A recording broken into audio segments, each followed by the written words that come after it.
Hey everyone, welcome back to another video. A common struggle that I often see in beginners is with meal prep. But what does meal prepping actually mean? And more importantly, how can you fit it into your schedule so you're able to reach your goals? Well, it actually comes down to understanding your macros, which is exactly what I'll be covering in this video. My name is Khalil and I'm an online fitness coach. And I help busy men and women just like you to lose weight and build muscle without sacrificing their favorite foods. Now, being a business owner myself, I know how challenging and difficult it can be just managing your time when it comes to work, family, and even social events. So if that's you, you're in the right place. And hit that subscribe button because this video will bring a lot of value.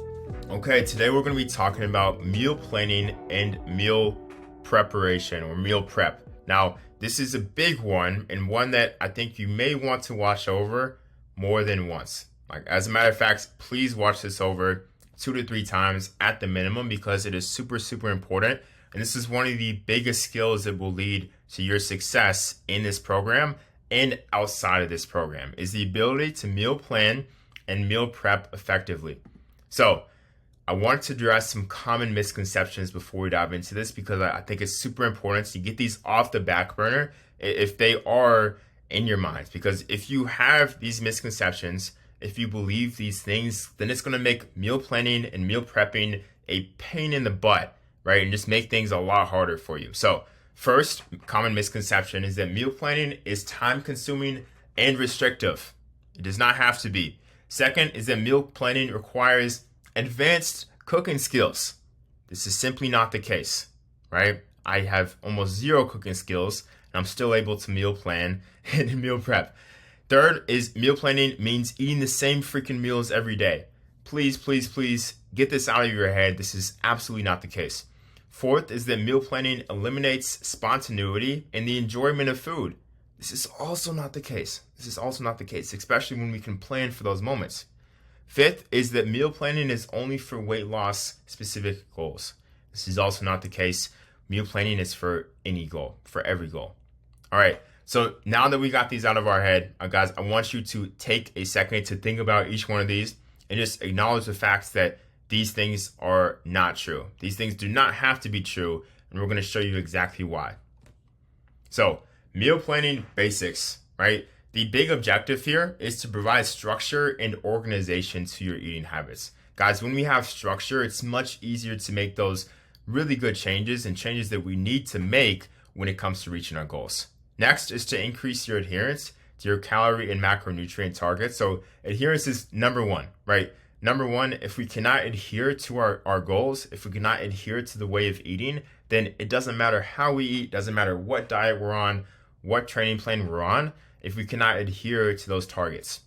Third is to save time and promote healthier choices. You heard me right, save time, right? We're talking about saving hours and hours and hours of your week from what you're already doing, maybe not meal prepping, right? And promote those healthier choices so that you're actually hitting your nutrition targets. So that is the goal of meal planning and meal prep. Now let's talk about nutrient-dense foods. So as we've talked about before, we've covered in the flexible dieting module and everything else, about 80% of your weekly nutrition should be focused around nutrient-dense foods. So this will support your overall health and lead to increased satiety. So just that feeling of fullness. Now, nutrient-dense food groups include, but are not limited to, fruits, vegetables, lean proteins, whole grains, and healthy fats. So anytime that you hear me or one of your coaches talking about nutrient-dense foods, whole foods, this is exactly what we're referring to here. The fruits, the vegetables, lean proteins, the whole grains, and the healthy fats. All right? Now, I want to show you the example of what nutrient-dense foods versus calorie-dense foods actually look like, right? So although, all of these foods do have calories and all of these foods do have some kind of nutrients, right? They don't have them in the same amounts, right? The foods on the left, the nutrient-dense foods, have a lot of the macronutrients and a lot of the micronutrients that your body needs to function, to for brain health, get basically recover as fast as possible, as efficiently as possible. Whereas the options on the right are very low in nutrients, those essential nutrients that your body needs, and very high in calories. So as far as the carbs, this could be anything along the lines of potatoes, any kind of rice, any kind of bread, or most breads, I should say, and most pastas. As far as the nutrient-dense fruits and vegetables, this could be avocado, berries, melon, any vegetables, anything like that. As far as proteins, it could be fish, steak, eggs, beans, chicken, ground turkey of any sort, and yeah. For the calorie-dense options, I'm not really going to read these off because we all know what they are. They are the super high-calorie foods, the foods that often maybe we think taste the best, or maybe in the short term they taste better, but we really want to keep in the 20% of our diet rather than the 80%, because we actually get to eat more with the nutrient-dense foods. They are lower in calories, they're higher in those essential nutrients. So I hope this makes sense. If you do need to screenshot this diagram, and just keep it as a reminder next time you go grocery shopping. 80% of the stuff on the left, 20% of the stuff on the right. All right, so now when it comes to hitting your calorie and macros, right? When it comes to hitting those targets, first of all, I want to emphasize to not stress about being absolutely perfect, right? So depending on where you are in your fitness journey, your coach will tell you how close you realistically need to be, or whether you should be aiming for a certain range or anything like that. So a general rule of thumb is to come within about 100 calories plus or minus of your calorie goal. So if your goal is 2,000, right, then that means on an average day, I could eat 1,900 or I could eat 2,100, right, or anywhere in between, and still be on track, still be on target. Now, a good macronutrient goal, most of you will have protein goals specifically, and the rest will fill in. But if you do have any other goals, right, as far as carbs and fats, then we recommend you be within about 10 grams of your macro goal, plus or minus. So if it's protein, right, and your protein goal is 140 grams of protein, then we want you at 130, we want you at 150, or anywhere in between, right? So you have 20 grams of wiggle room there with your protein. Now, if your coach has assigned you protein, then we recommend you stay within 10 grams of that. Your coach probably has assigned you a protein goal before any other goals. And sometimes we never will assign you a carb or fat goal, just to be clear. All right. Now, I want to give you guys an example day and really break some common misconceptions here. So this day is all planned out, right? And it's perfect if you are on the go most of the day, but do have some time to prepare some food, okay? So let's just say our nutrient target is 2,300 calories, 140 grams of protein, carbs, fats, whatever, right? That stuff will really fill in. So breakfast, we have a high protein yogurt parfait. It takes about 2 minutes to prep, 680 calories. You can see all the information down below. Lunch is a turkey burger with wheat thins. Yes, wheat thins. Yes, crackers. Yes, carbs. Prep time is about 12 minutes. And yeah, this is something you would have to prepare ahead of time. Turkey burgers do take, a few minutes to cook. But that's really the only prep besides throwing the burger together. And this whole meal is about 550 calories. Now for dinner, the Chipotle burrito, let's just say we're on the rush, we're leaving work late, we have a late night, no time to cook, stop by Chipotle and grab 1,000-calorie burrito. Yes, 1,000 calories, you heard me right.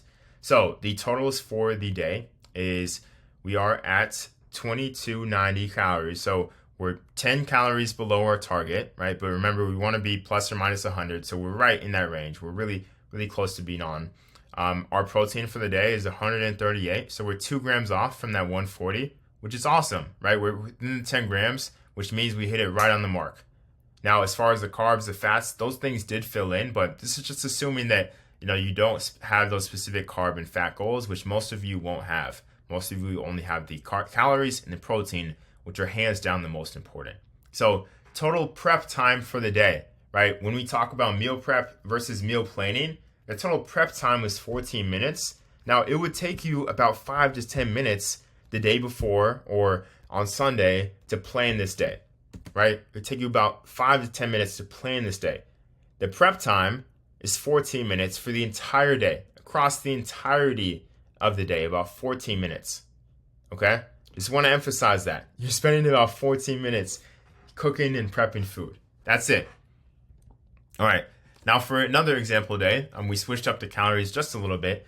This one is good if you're literally on the go all day and you haven't had any food prepared or don't have any time to cook, right? This happens to me a fair amount if I'm in meetings all day, if I have, I'm working late, if I am, maybe even if I'm traveling. This might be an example of travel day, but I still need to hit my macros, still need to hit my calories, right? I still want to stay on target because it's 100% possible and only takes a few minutes of preparation to get all of this together and make sure everything's adding up. Okay, so the end of day calories are 1875, and I am 7 grams within my protein goal, which is right on target within that 10 grams. And we're 75 calories over, which is okay, right? Since we want to be in the 100 calorie plus or minus range, 10 grams of protein plus or minus. So breakfast, yogurt parfait, lunch, grilled chicken, dinner, Panda Express, right? So pretty quick example day. Now, to give you guys an entire week, okay? So we're assuming that our nutrition targets for the week is to get 1,800 calories, to get 140 grams of protein. We're going to fill in the carbs. We're going to fill in the fats as they come. Now, this is just an example of that, right? And our weekly average, right? Average over the course of a week, what we got, which is the most important thing to take into consideration. It's not the day per day, right? The day to day is great, right? But we really want to see where we're at over the course of a week is 1,806, 138 grams of protein. So over the course of a week, right, we are only 6 calories off. We are only an average of 2 grams of protein off from our goal, which is well within the targets, well within the ranges that we've set out, right? We can see we have a fucking meal right here. We're not eating the same thing every single day. Some of this stuff is meal preps. Some of this stuff, it's just, simple, small snacks, right, that are going to help you hit your protein, help you hit your calories, help you stay active, help give you fuel throughout the day. So let's go ahead and dive into what all of this stuff really means, right? So the entire week, these are the only meals that we're cooking, that we're turning the stove on, or, or taking like any significant amount of time to prepare, right? These are the only meals that we're cooking. Now, these are all the meals that are just a quick grab, right? And for this person, for this example week, this is probably, a pretty busy week, right? A pretty busy week. We don't really have that much time to cook, which is okay, because we're grabbing most of the majority of our meals, right? Our quick grab. So cooking, right? This is literally 8 meals that are being cooked. And then the rest are quick grab, right? 8 meals out of the entire week. That's on average about 1 per day, right? Are being cooked or prepped. Now, the breakdown. We're eating out 4 times, right? So I want you guys to get that misconception out of your head that you can't eat out and be successful. We're only preparing 3 meals in the entire week. The estimated cook time and prep time for the entire week is about an hour. So about less than 10 minutes per day for cook and prep. The estimated cook and prep time per day is 9 minutes. Okay, so that's the breakdown. That's how simple and how time effective this can be, how efficient this can be when you meal prep and when you meal plan in the right ways. Now, how to meal prep for this week. So, to give you the example here, there's only one meal that we have to do the traditional meal prep for, which is aka cooking in bulk, right? So we only have one meal for that, which is the chicken Alfredo, right? All we have to do, this should take about 30 minutes to cook and prep, is 30 minutes on Saturday or Sunday to batch the chicken Alfredo. And when it's done, you'll separate into equally sized containers and divide the entire recipe by the number of containers. And this is how you'll know how many calories and macros you have for each meal, right? So for this case, 1 serving per container, right? In each of those, individual containers for how many times we're having it per week, right? So the calories for this one particular are 658, 66 carbs, 20 grams of fat, and almost 50 grams of protein. So that's just an example here. Now, example for cooking the day of, right? Meals needed to cook or prep the day of, right? So we have the ham and turkey sandwich, which we can see on the left, with Doritos, yes, with chips. That's part of our 20%, 5-minute cook time. We have our turkey burger, which takes about 12 minutes to cook the actual bun. And then I threw in a fun one, the chocolate banana protein pancakes, which also take about 20 minutes. So with all that, that is the nutrition facts for each one of those. And guys, this doesn't take too much time to cook or prep. Any one of these, even the things we're cooking the day of, right? So just keep that in mind. Now, how would we actually grocery shop for this week? Well, the first thing we would do is identify the meals we need to grocery shop for, right? Write them out in a list, or, draw pictures of them, whatever the case may be. I definitely recommend using an Instacart app to make your grocery list and start to do that on a weekly basis. Next is to identify the ingredients you'll need for those said meals.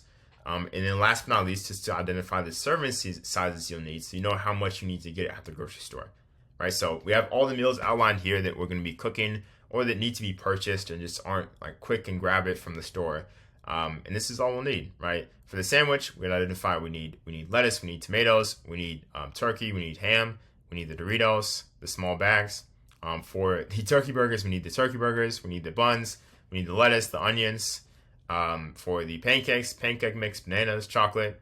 Alfredo, we need the pasta, we need the sauce, we need the chicken.